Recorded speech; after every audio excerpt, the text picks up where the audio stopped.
The best vlogging camera in 2020 will very much depend upon your budget. This vlogging camera review is not about any particular camera brand or model. It is about the features you need to examine before you choose a vlogging camera. I will cover features that are important based upon my experience and difficulties using the Sony a5100. If you are new to mirrorless cameras, I would suggest that you choose a vlogging camera that has an APS-C or full frame sensor. This is because the picture quality is at least 24 megapixels and have good colors, resolution and dynamic range. My dog is fearful of cameras because they shine a red light when focusing. In the Sony a5100, I can turn off this red light. Unfortunately, my dog has learned to fear the red focusing light from my previous compact point-and-shoot camera. Many mirrorless cameras use fast or ultra-fast memory cards so that you can record your videos in high resolutions. Do get a good quality card reader for transferring your files to your computer. This is because the cheaper card readers only last for about 3 months and then they have contact problems that make it difficult for the cards to be read. Another problem that I noticed was that the camera can show that it's recording a video when it's not doing so. Here the last video recorded was number 3317. Now let us record a video. Can you see that the recording message is shown? Did you notice that the recording time is not shown? Now let me stop the recording and preview the video. You can observe that the last video is number 3317. That means it did not save the latest video. This is a bug in the camera software in firmware version 3.0. Another potential problem is the difficulty finding the video record button when vlogging because that button is at the back and not the front of the camera. I had to use an external 12-inch monitor to see what was being recorded as the camera screen is too small. This will be an issue for some of us as mirrorless cameras get smaller and smaller. Did you notice that the camera is hunting? It has detected my face, but it keeps trying to find the correct focus for my face. It is interesting to note that when I start recording, the camera appears to stop hunting. Then I turn the camera towards the window so that there is a bright source of light in the image. I noticed that if I moved around while the camera was recording, it could lose the focus on my face. It would not focus on my face but on the curtains at the window. I suspect that this is because the bright light is upsetting the focusing algorithm.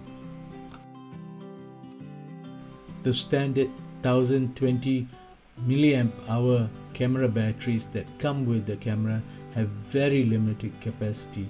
They can die out while you are recording a video. I found 5000 milliamp hour batteries that made it more practical to record videos for vlogging. Worse still, I found out that the lithium-ion batteries used in cameras only operate at 25 degrees Celsius, 77 degrees Fahrenheit. This means they cannot be used in hot countries like Malaysia and the Middle East, where room temperatures range from 32 degrees Celsius, 90 degrees Fahrenheit, to 46 degrees Celsius or 115 degrees Fahrenheit. There is a limit to how long you can record videos. The limit is determined by the temperature of the camera as the camera warms up, or if you are living in a hot country. As we are on the topic of camera batteries, Let me tell you that I suspect there is a design flaw in the battery contacts. When I try to charge the battery, it does not make proper contact with the charger. So it shows a green light indicating that the battery is fully charged even though it is flat. I think there may be bad contacts in the camera too. The battery contacts should always work properly, whatever the conditions are.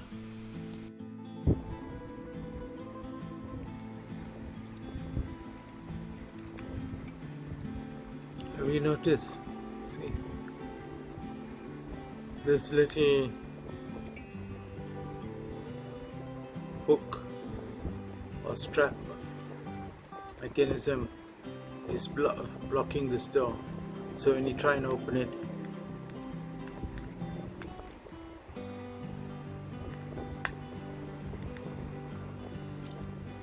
it closes it back. See?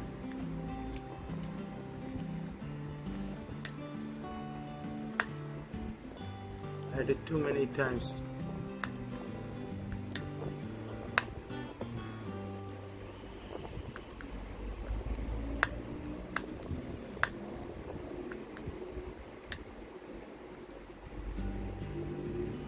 I wish they would design it properly that there's a bigger distance. See, this door is lower than this point, so that this little strap handle doesn't get in the way of this door.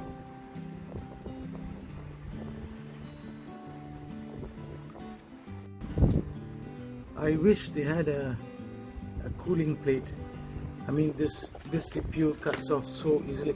It's cutting off at 35 degrees Celsius. It's not cutting off at higher temperature, and room temperature is 35 degrees.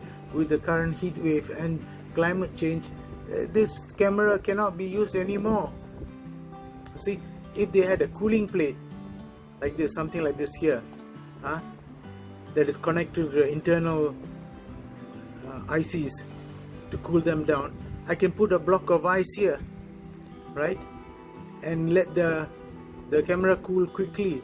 But what's happening is, it's not the camera is not cooling. The detection, I think there's something wrong with the temperature detection on this Sony a5100. Even at room temperature, 35 degrees Celsius, it is cutting off. The battery goes dead. I have to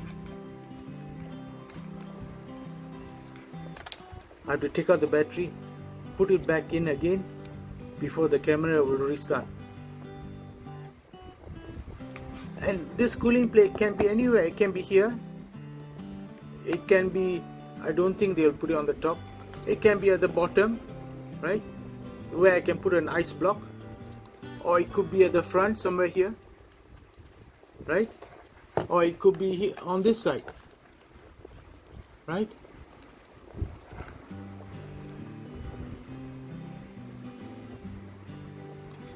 It could be here, right, or it could be part of the handle, so that I can put a cold block or something to cool it down, and I can probably feel whether it's hot or not, right, and stop operating the camera when it's becoming too hot.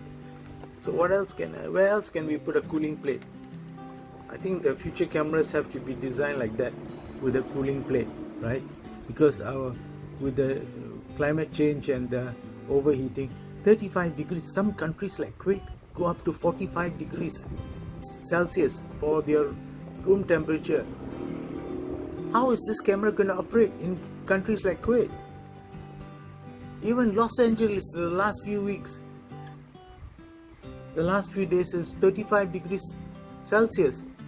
How do you expect to operate a camera like this? It can't be done.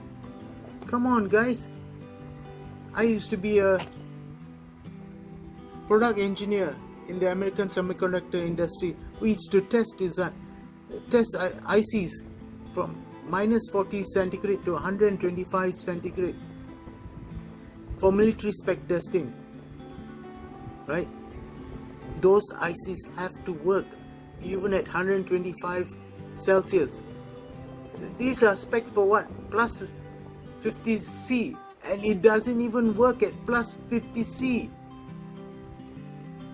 It's not even working at plus 35C. It just stops operating. It cannot run a camera like this. If people know this Alpha Sony 5100 only operates at below 35 centigrade, nobody's going to buy this camera. I'm so frustrated with this camera. It's a good camera. There are a lot of things that are useful about it, but when the sun gets out, the environment temperature goes up, I can't do any videos.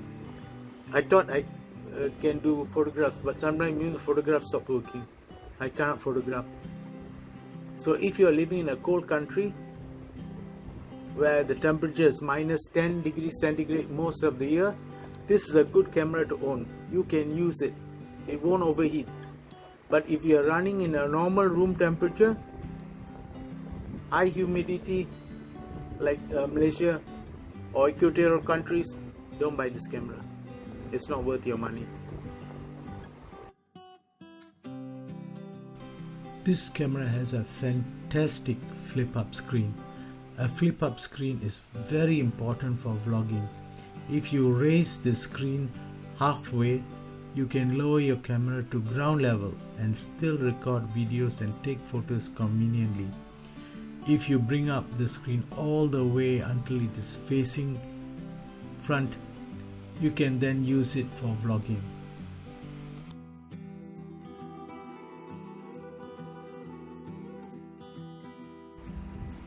Here you can see me vlogging. This is a time-lapse video of food for my dog being cooked.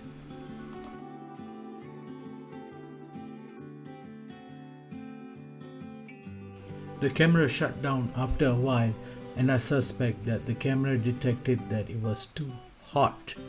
Actually, the camera did not feel hot, so I suspect that it was detecting infrared radiation from the flames and shutting down. It is not easy making cooking videos with this camera because this camera is very sensitive to the heat from the flames.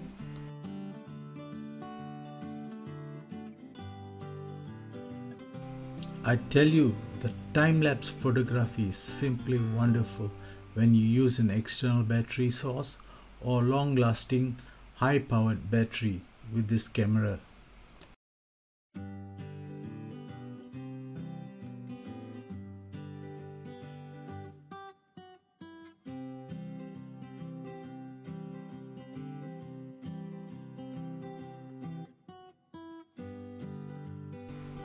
If you use the sunset or sunrise setting in the time-lapse app, the aperture and shutter speed are automatically set by the camera.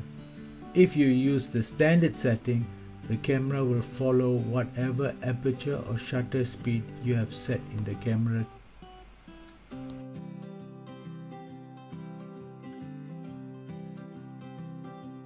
There is a panorama mode, which is a substitute for wide-angle lens.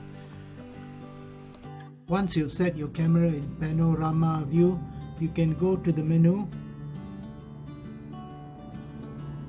and change the size. There are two sizes, standard and wide. The wide will give you a wider angle view. The standard will give you a more narrow view of the panorama view.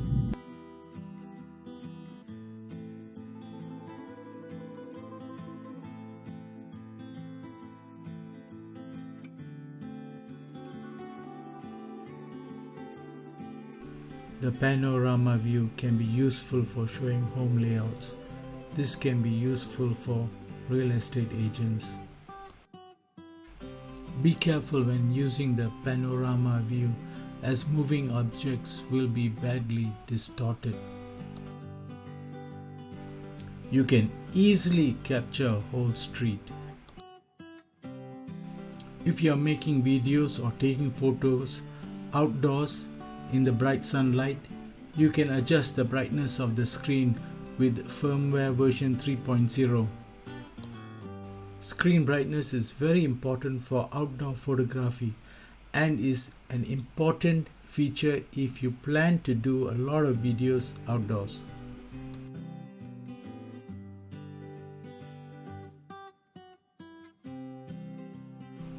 Now let me show you samples of photos and videos taken with the Sony a5100. This is of a rose flower with a blurred bouquet.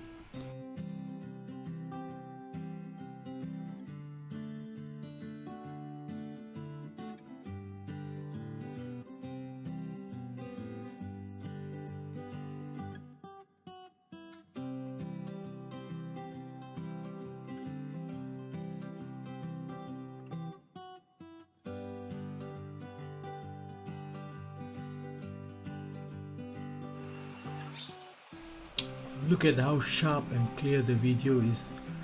That is because of the 24 megapixel APS-C sensor.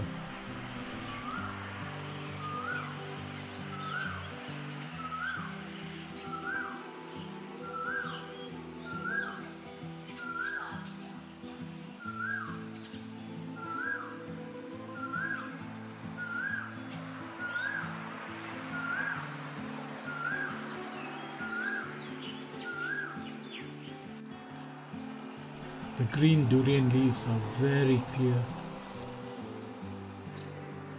The camera captures the reflective wax on the green banana leaves.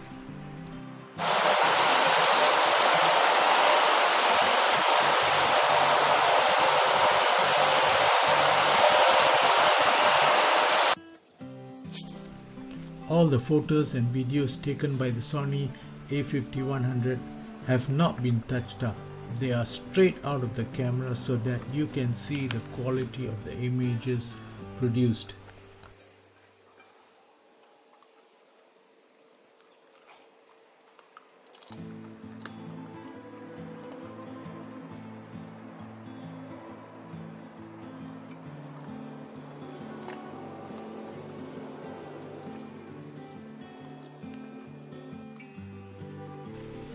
Homemade noodles.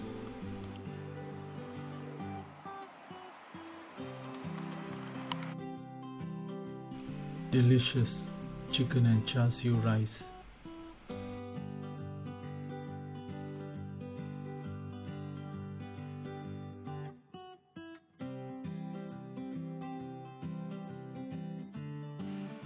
I do hope you found this video very informative, and do leave some comments so that I can get some feedback from all of you. And please do check out the links below.